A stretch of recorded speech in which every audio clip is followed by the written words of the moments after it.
Good afternoon. My name is Rhonda Devine, and I'm with the Office of Finance and Operations, Division of District Support, Branch Manager for Student Tracking and Data Branch. Joining me today, I have our Director, Donna Duncan, our Associate Director, Jesse Carlton, our Executive Advisor, Matt Ross, the Funding and Reporting Branch Manager, Che Ritter, along with members from my branch, Brad Kennedy, Josh Whitlow, and Laura Lohman. Our attendance auditors are also available. I would like to give Donna an opportunity to say hello and speak to everyone. All right, this is Donna. Good afternoon. We're really happy that you're able to join us this afternoon for a Q&A session. We plan to keep this fairly informal. We really are doing this to share with you as we know new things and to hear your concerns and try to answer the questions you have. In some cases, staff may not have an answer immediately to what you're trying to learn, but if not, we'll make all best efforts to gather that information.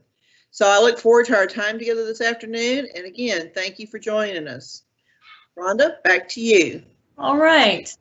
And today's meeting will be recorded, and we will have the question and answers document on our webpage on the KDE website. If you go to the tab for Division of District Support and click on Student Enrollment, you will see our COVID-19 page.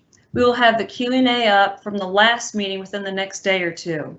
And I also sent out a recording last week from the meeting, so if you didn't get it or you need that recording, please let me know. And also, don't try and call me on Teams during this. If you have anything that you would like to say or have a question, just put it into that Q&A and Laura and Josh will see it, and then I can answer your question. Next slide, please.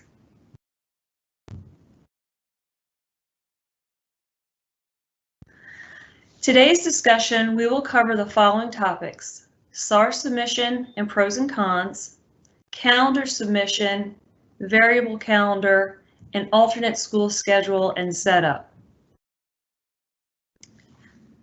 And now I'd like to give the opportunity to Brad to talk about SAR and the G-code information that he'd like to share. Good afternoon, everyone. It's Brad Kennedy with District Support. Just had a couple of quick notes I wanted to pass along. The first, if you have not already, let me know the district decision on whether you're going with the 1819 or the 1920 SAR data. I've heard from 143 districts, so 29 still outstanding. This is due by tomorrow, May 15th. But if you need an extension, let me know and we can work with you on that. I know there were some districts who needed to get grades posted and things like that. So if you need a couple more days, just shoot me an email and I'll go over my contact information here in just a second. Shoot me an email and I'll make a note that we will be looking for it next week. Also wanted to note all districts should end date the 1920 enrollments of their graduates no later than June 16th. If you are submitting the 1920 SAR, you will need to do this along with any other data cleanup prior to submitting. For those who are submitting a 1920 SAR report, we will have the window open tomorrow. Just a reminder that school must be over. You have had to have had your last day, your data cleaned up, all those types of things before you can submit. And again, I can be reached at on my email, brad.kennedy@education.ky.gov, and my phone number is 502-564-5279, extension 4417. And I know that information is at the end of the presentation as well. If you didn't catch it there, you'll see it there at the end. So that was just a couple quick reminders. Biggest things, just let us know what you're deciding to do, and we'll go from there. And we've put up the pros and cons just so that you can see it again. That's the same slide that we've had up from last time.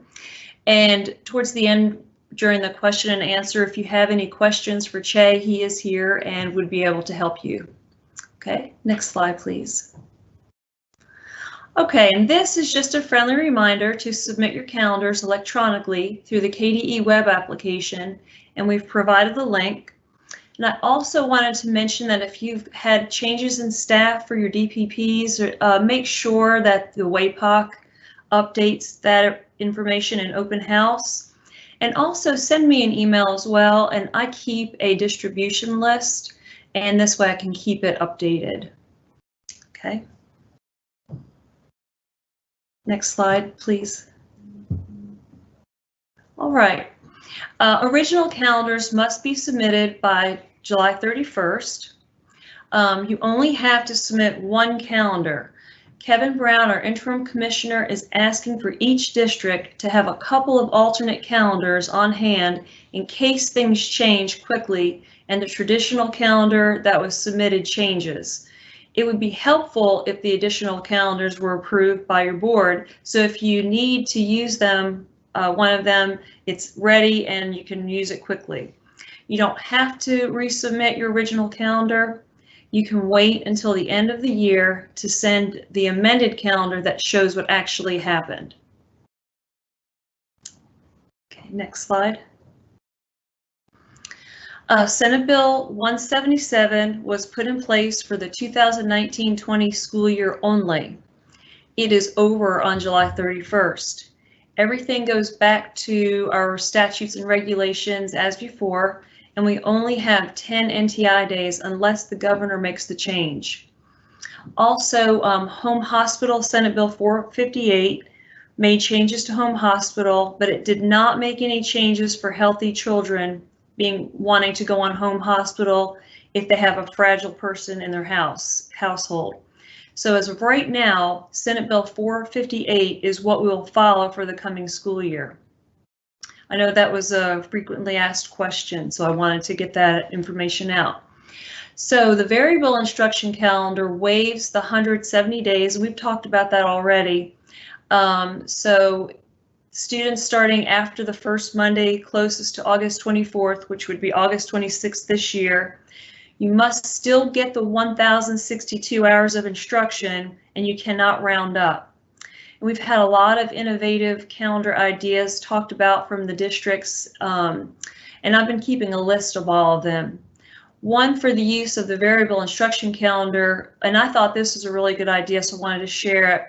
They're actually going to front load their calendar with teacher work days so that the teachers are getting those contract days in without having a lot of time at the end of the year. So they have a list, so they've got it listed as a school day where the teachers are in the building working, and then the students' first day is August 26th. And I just wanted to share that because I thought that was pretty neat idea using this variable instruction calendar. And I've written down some ideas and things that I've heard, and we realize at this time it's going to be really hard to track attendance with some of these inventive ideas and having some kids on NTI and some kids in seat time and so forth. So we are working on our end to see how we're going to accommodate and track attendance. And we also realize scheduling is going to be difficult as well. You can do your scheduling with what we have in place. It's just going to be a lot harder with some inventive, innovative ideas that everyone's coming up with. You can change to the next slide. And that's really all that I had to share right now. And I do have a couple of questions that came in. Laura, if you want to read them, and we'll try to get some answers out. Sure. For those districts choosing to submit 1920 SAR, how will the districts verify numbers that are sent back to us from KDE once calculated? Can you say that again? I'm sorry. It's okay. For those districts choosing to submit 1920 SAR, how will the districts verify the number that is sent back to us from KDE once calculated?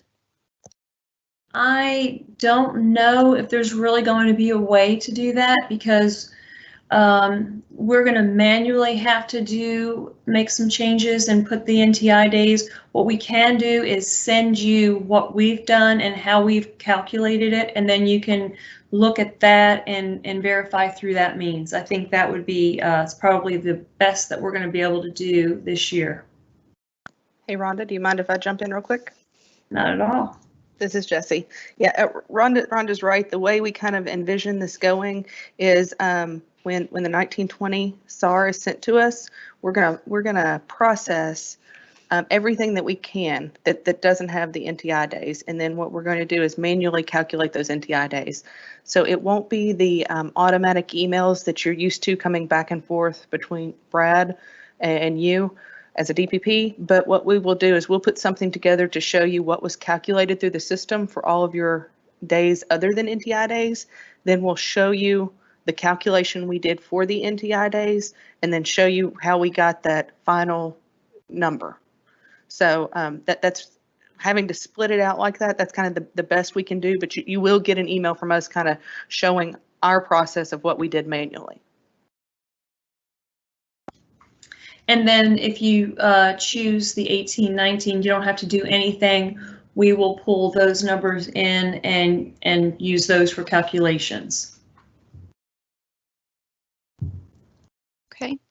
Should we be developing additional calendars for the 2021 school year? If so, how many? What is the criteria for these calendars?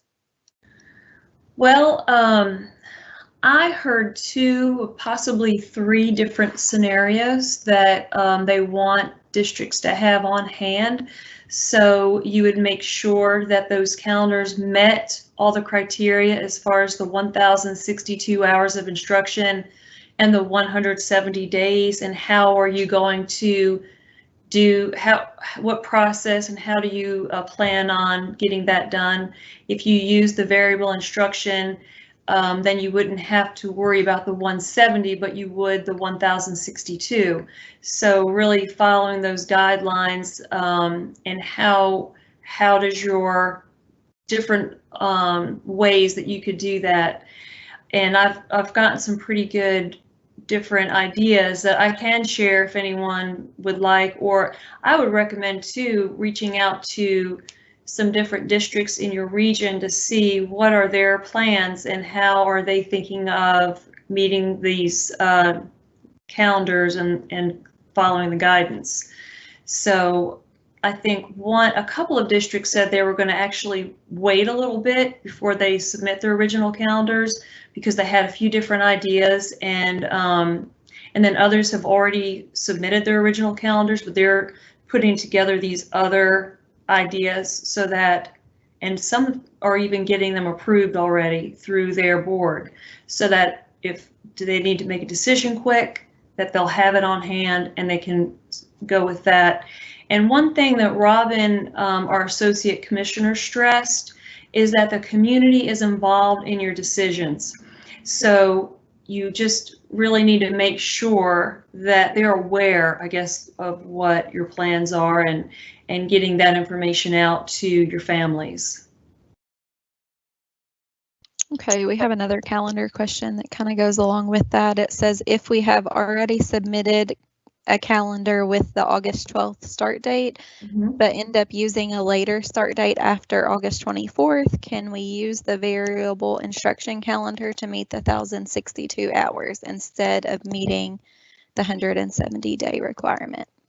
Yes, absolutely. And they don't have to worry about resubmitting an original calendar. They can just amend the calendar at the end of the year.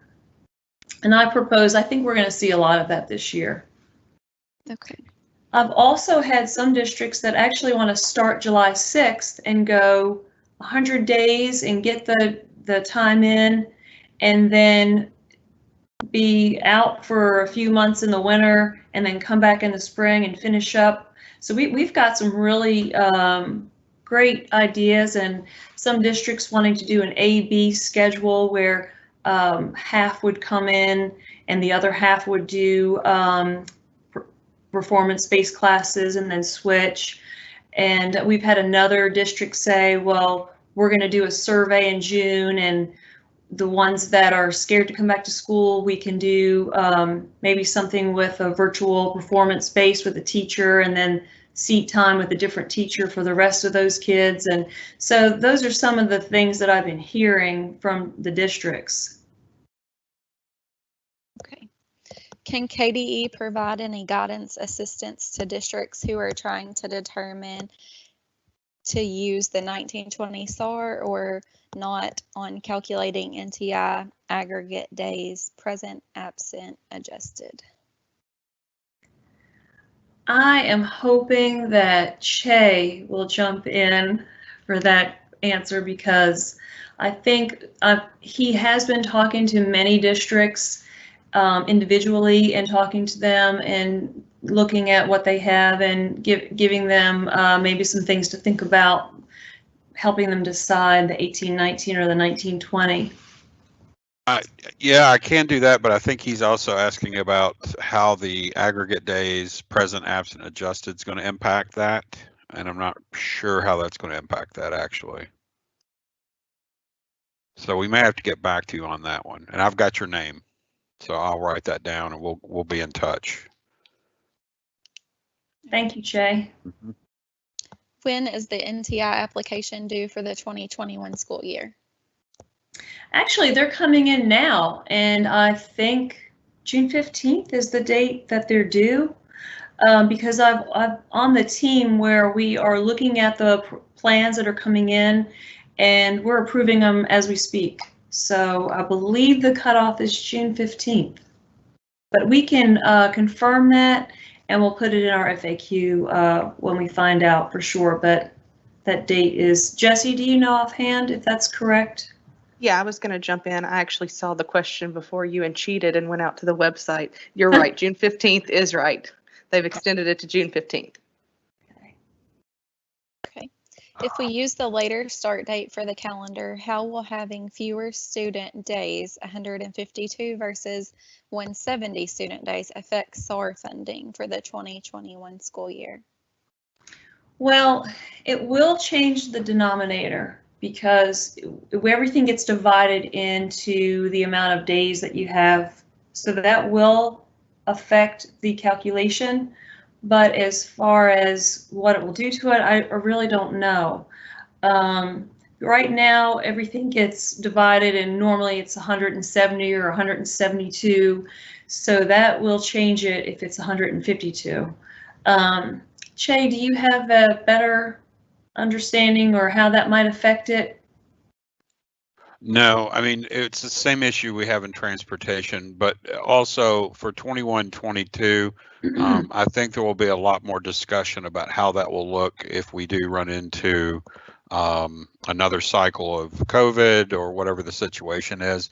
So I would just give us a little bit of time on that one, because I know that's being discussed for the future, not in FY21, but beyond that, of how attendance is in certain districts that have situations like more NTI days when the rest of the state doesn't, or if our whole state has more NTI days. So this is all being discussed at a higher pay grade than mine. So sit tight on that. But typically having a lower denominator, it's going to skew, like in transportation, when you have less days transported, it increases your cost per day. But there are obviously other factors involved there too. So it gets a little more complicated than that. Thank you. Will districts be allowed to have all courses be performance-based for the school year 2021 to determine attendance based on the passing or failing of classes? If yes, what are the issues in the SAR could reduce funding, if any? Well, performance-based would be, for high school, performance-based works out really well. And so if your students pass, you get the 100% attendance for the passing grade. If they fail, you get absolutely nothing. So that hasn't changed.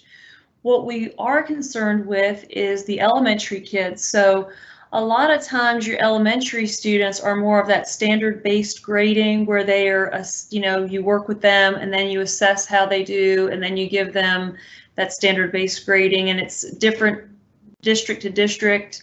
And so how then would you do something like that in a performance-based setting with your elementary kids? And so that's something that we're looking into, and hopefully we'll have a little clearer guidance. But we have brought that to the attention of, as Che said, people that are higher up and paid a little bit more than us. So we're hoping that we get some information back that we can share, and we'll put that on our FAQ as well.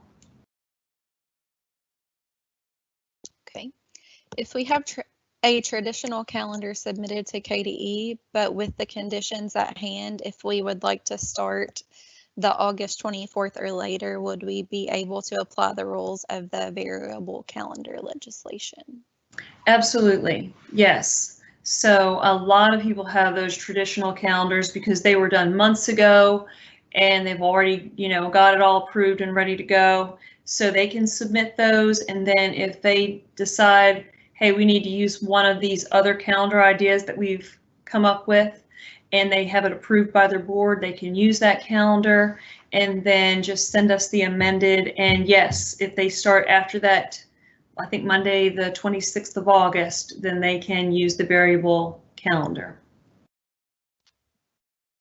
Okay, we have just a comment. It says we have worked on 3, an early, regular, and late start. Okay. And then if we have already submitted the calendar for the 2021 school year, do we still need to develop alternative calendars?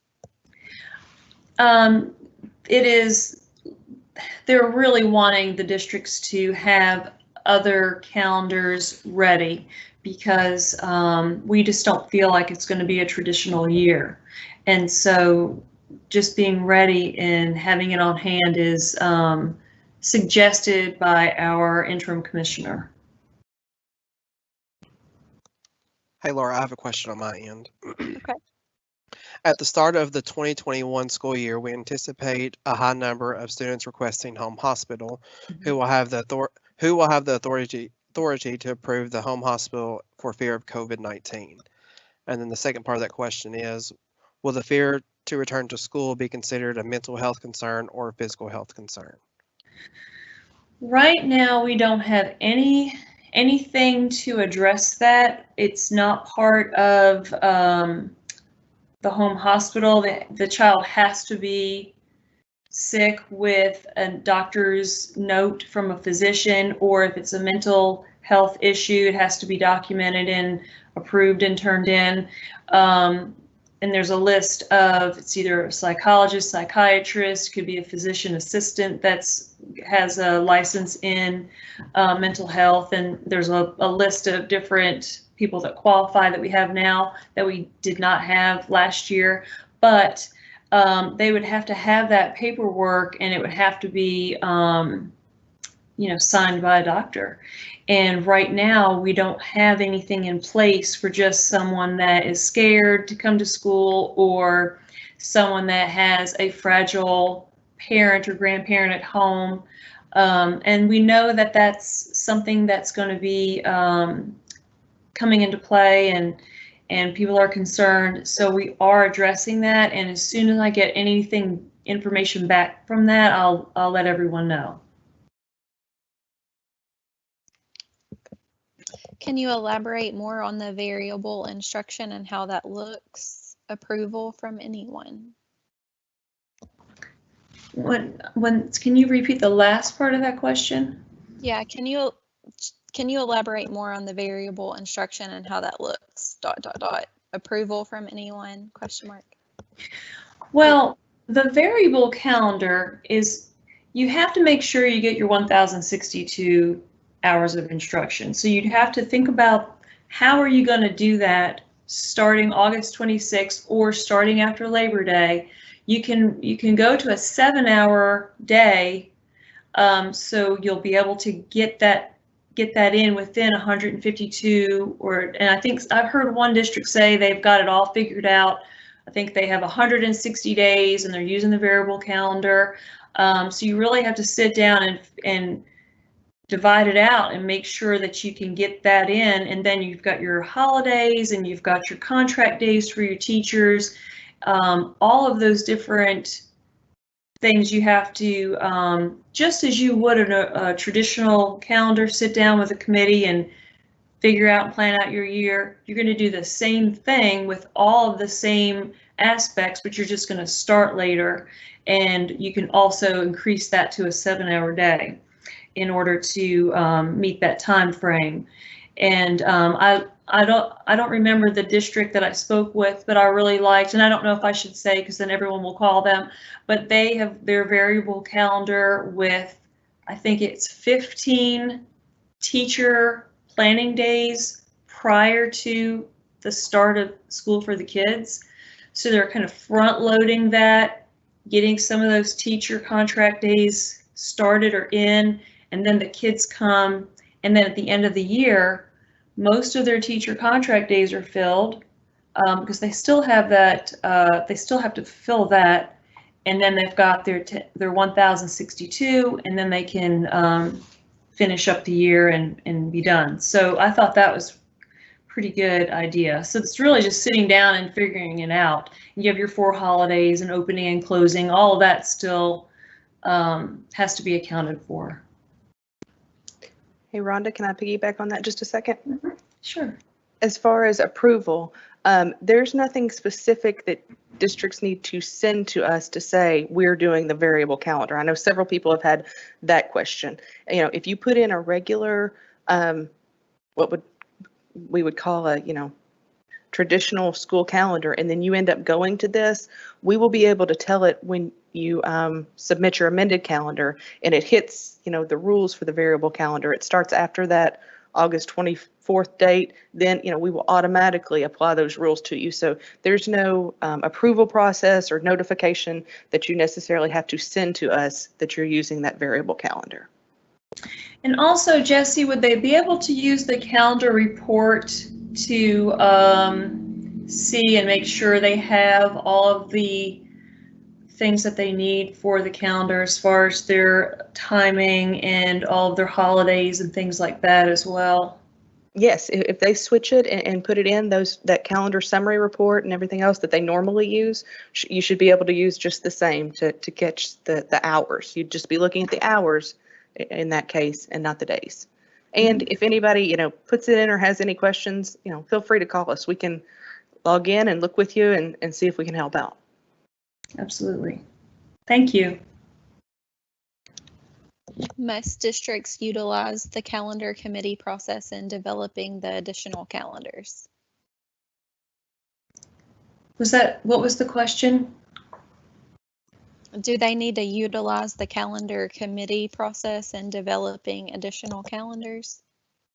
That is really, I believe, a district decision on how they want to do that. I know one said it was just going to be really tough to do that. Then other districts are doing that as we speak. So it really depends, I think, on the district and how they want to proceed.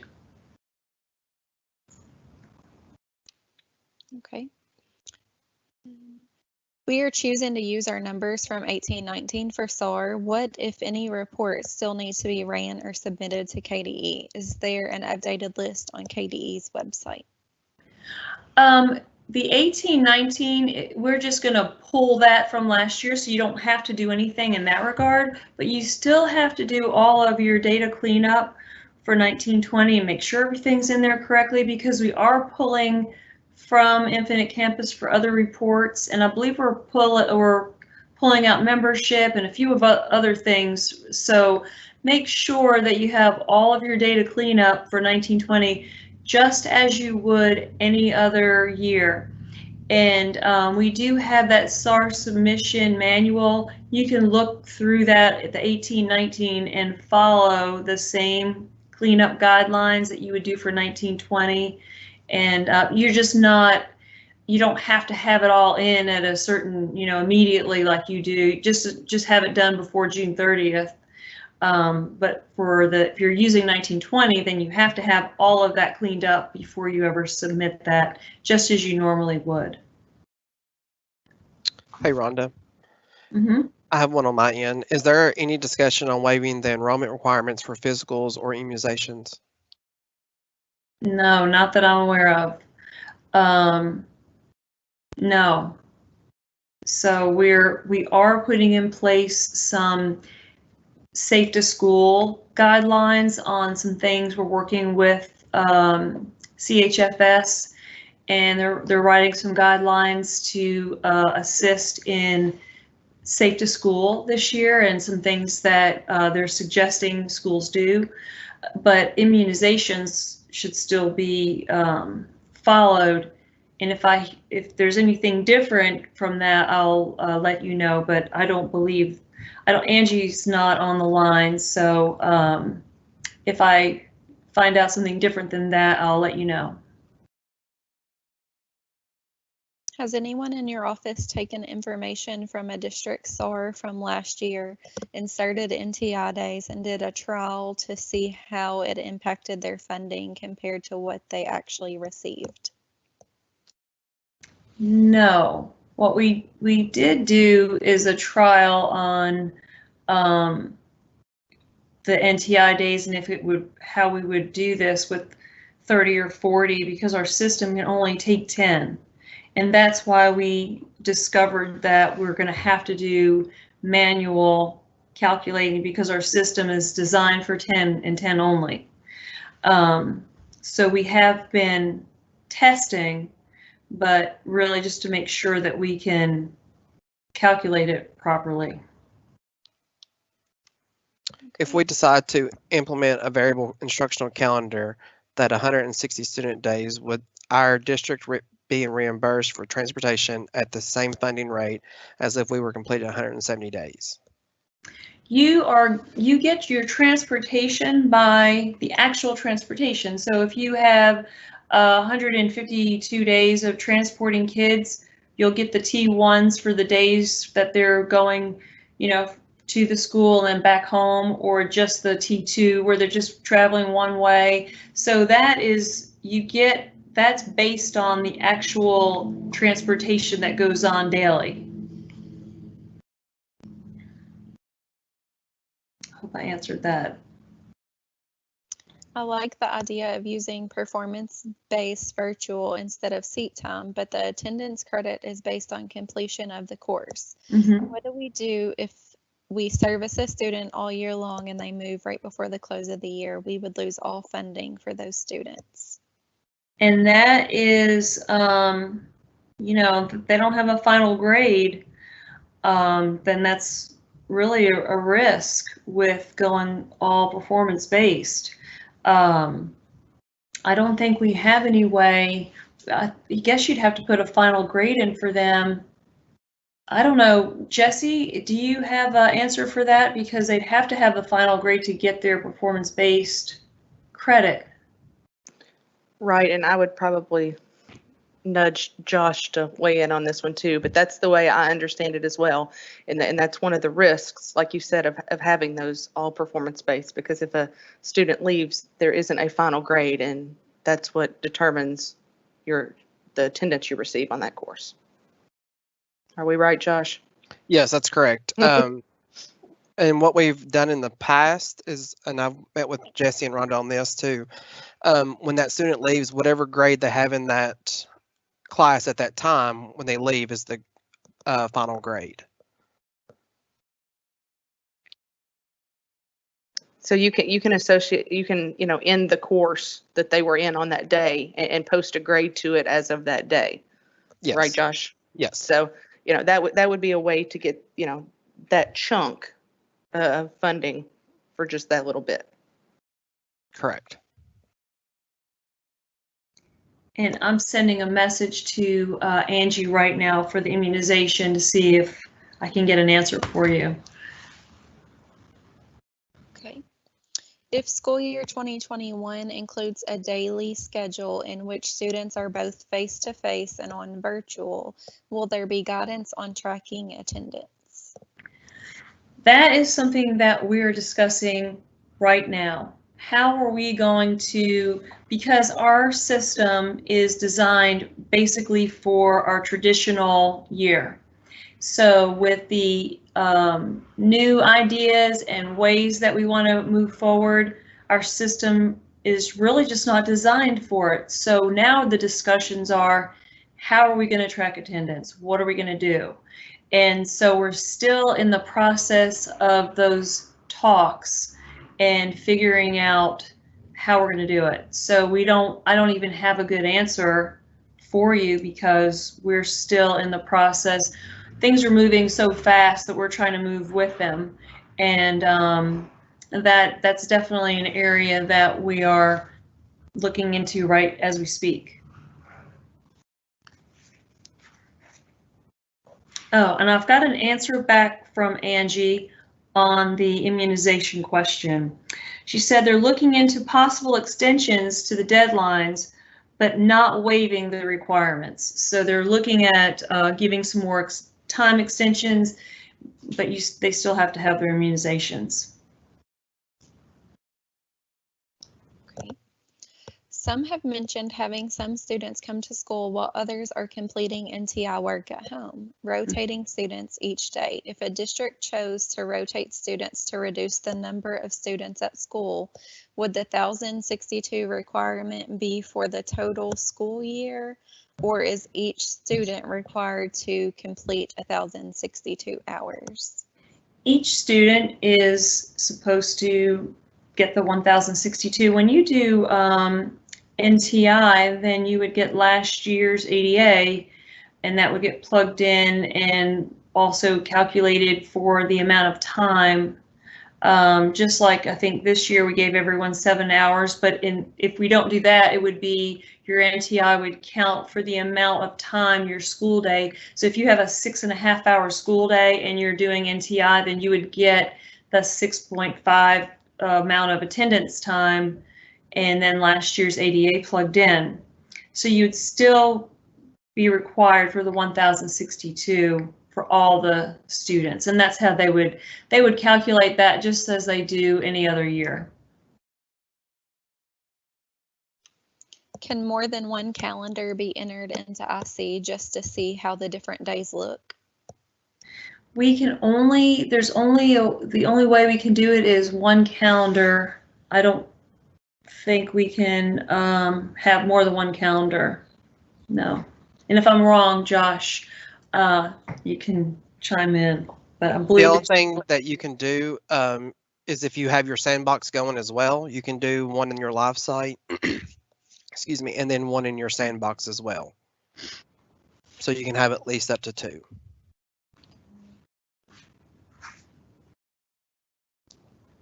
With an alternative calendar, are you still required to have the 170 instructional days?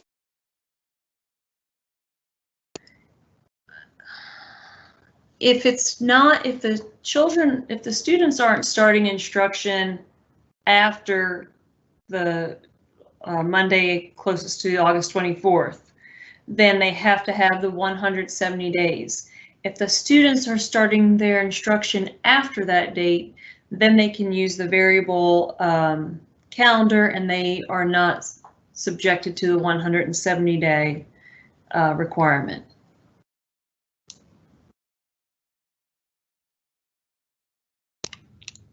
Okay. Has there been any discussion with IC to continue the COVID-19 attendance for participation? Used that maybe we could track attendance for performance-based. I also share the concern about the possible loss of funding for kids who transfer. If we posted P/F to the final grade, it would give funding for the enrolled days. But they'd have to pass the class. I mean, there's no way to just put a passing grade in if they haven't passed. So I think that's a consideration. You can't just make it up. And that's what the concern would be, that they actually passed what they've done, and then you can put that grade in so they get that chunk of attendance. And as I said, we are in discussion with tracking attendance and in the different ways that we could do it. So we are in, discussions right now with Infinite Campus. And I'll circle back to the top of that question about that COVID-19 attendance that IC put in. and some of the NTI districts were using that. I haven't heard that that is going away, but I do know that there was a part of that functionality that used, teacher tracking to override attendance in other states, and we don't do that part in Kentucky because our attendance is so different.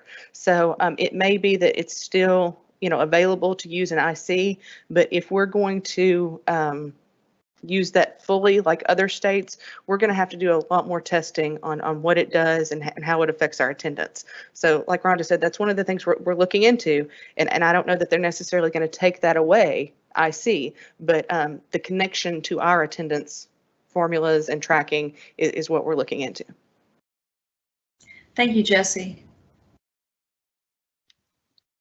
Okay. Our district is using 1819 SAR. Realizing transportation is included with that, do we still need to submit the transportation report from private parochial schools through the KDE web apps for the current school year 1920? Or will that information be used from 1819 as well? This is Che. We're checking into that right now. We're leaning toward not submitting because if you're using 1819 SAR, we're going to use the transportation data that's currently in there. So we don't really see a need for it, but I'm going to double check and make sure those numbers don't go somewhere else that does something else before we get an official answer on that. I'm checking on that right now as we speak. And I think I know who's asking this. If I get an answer, I'll email you real quick. And it's someone in the Owensboro area, I believe, who's asking that. Is there anything in place that will guide health departments to notify schools when students are identified as positive for COVID? Ideally, it would enable the school community to offer support to the sick child and/or be aware when school resumes if the child is supposed to be in isolation. As I stated earlier, we're working with CHFS and they are putting together guidelines, and so I'm sure that's going to be part of what they put together. So that's really something from that health department side that we are waiting for their guidelines, and they're actually putting them together today, and hopefully tomorrow we'll have some information to share. I have one more on my end. What is the guidance steps for developing a virtual school alternative for parents who aren't ready to send their students back to traditional learning environments? Will we just offer an alternative schedule and identify those students as virtual learners in IC, or do we have to establish it differently? I don't know really, because that would be part of that scheduling that we talked about earlier. I know one district is actually doing something similar to that. So they would just go in as performance-based, and that's how their schedule would be set up, and then they would get credit when they passed those classes.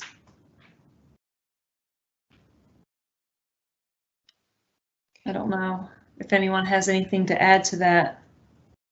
I would just say that's one of those situations that, with all of the changes we are looking into, because, the creation, I don't know if that would necessarily be the creation of a virtual school or how that would be, or if it's, we're going to have to allow for that to just be in, a normal school setup. So those are kind of all fit into the other scenarios that we're looking into to make sure we can track everything and let you all know how to properly set those up in IC.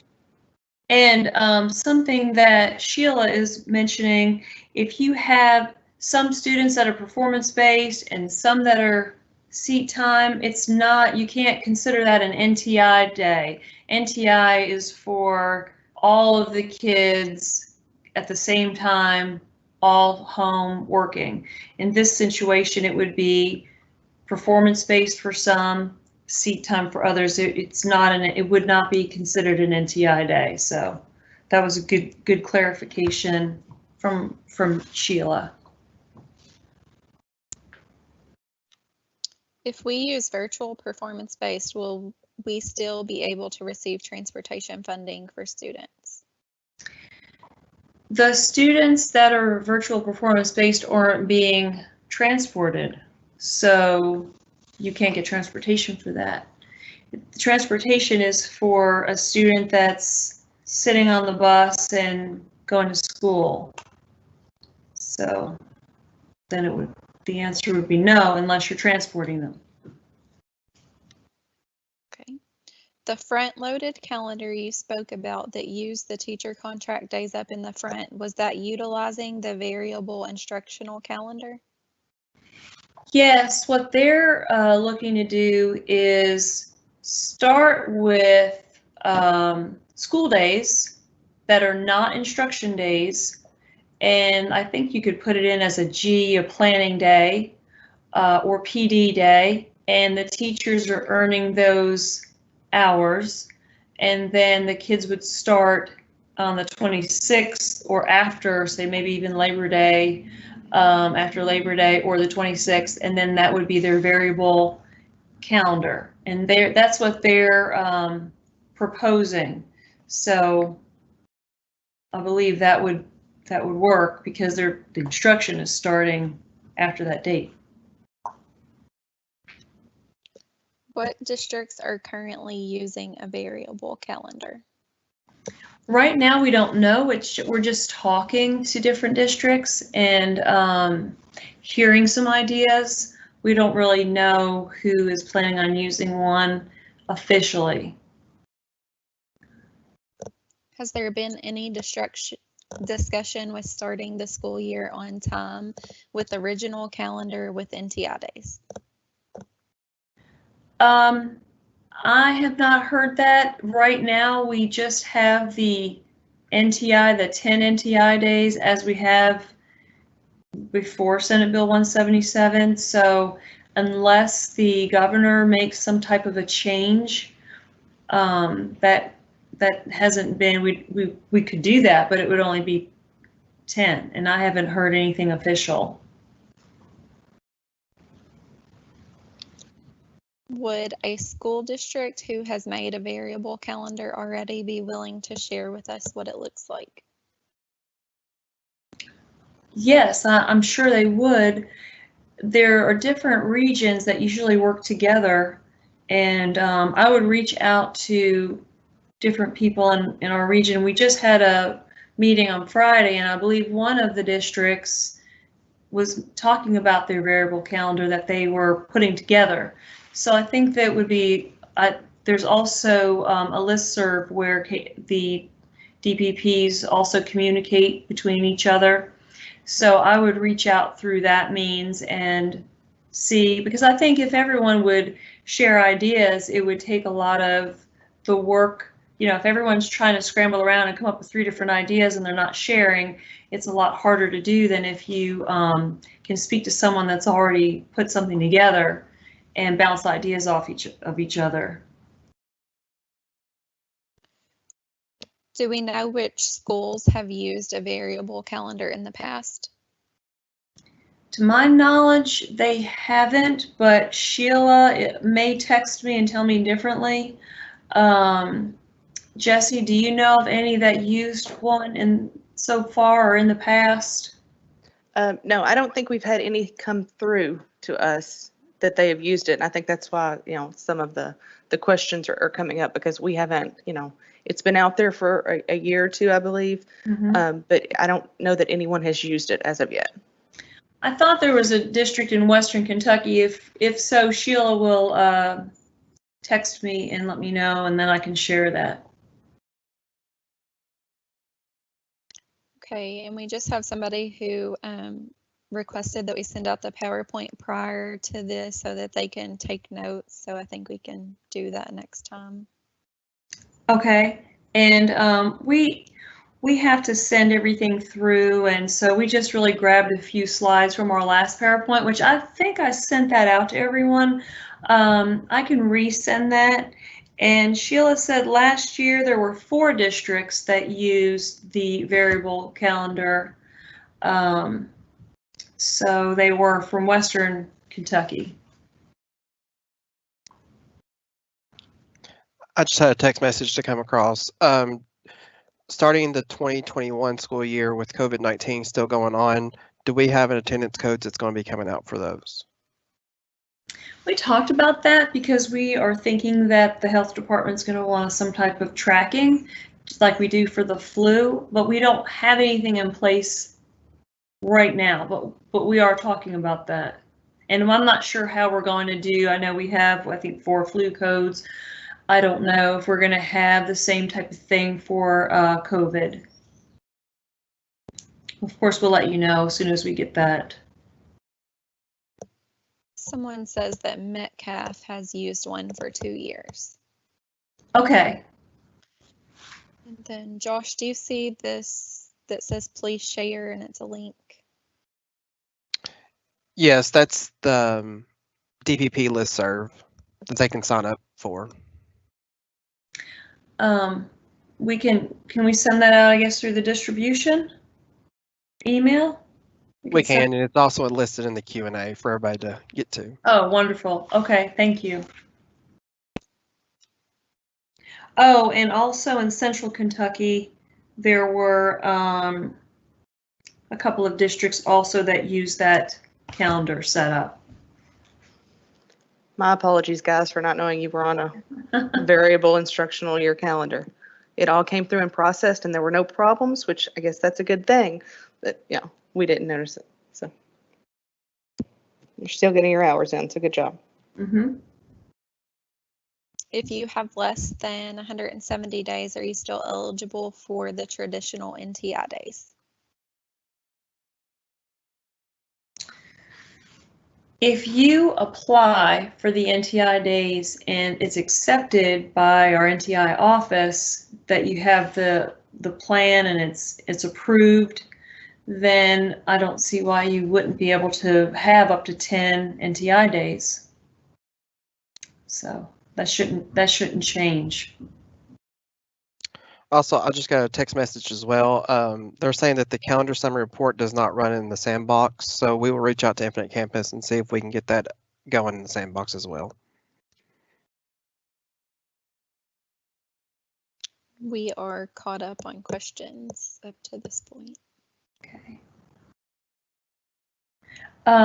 Once again, we have our question and answer sheet from last time that we talked.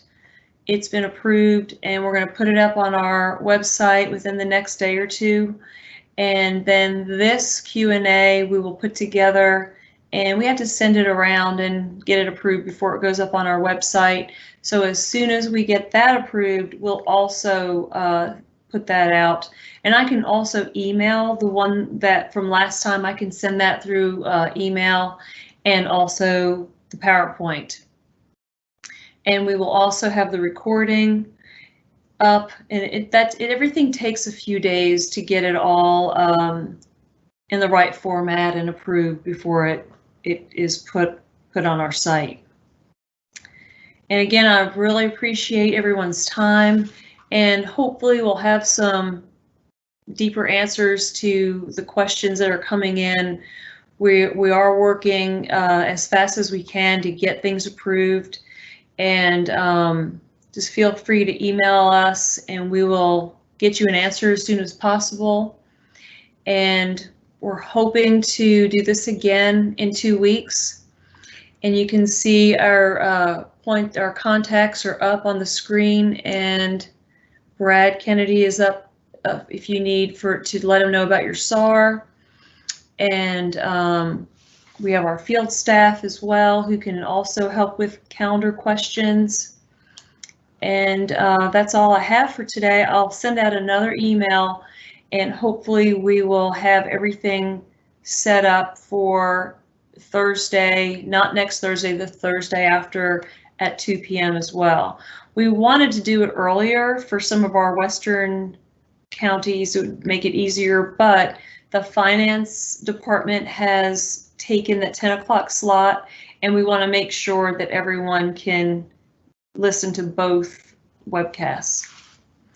Donna, do you have anything, or anyone else on the team have anything to add to today's meeting? No, I don't, Rhonda. Again, I appreciate just the thoughtful questions that your audience has come up with. You know, this is a hard time, and I really appreciate it when I see people thinking and trying to figure out how to, you know, best make sure that we start school well next year. And, you know, we're trying very hard to work with you to make it as easy as we can on our part.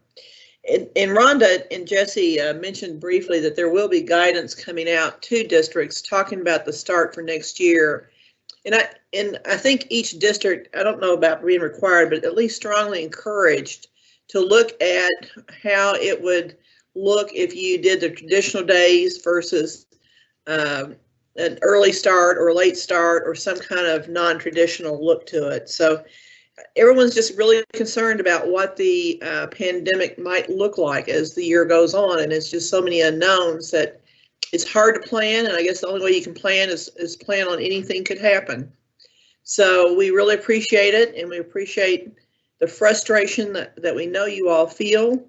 And I wish that we had all the answers at the right time for you. But when you raise the question, it gives us the opportunity to go dig a little deeper and see what we can find out. So thanks again for everything. Back to you, Rhonda.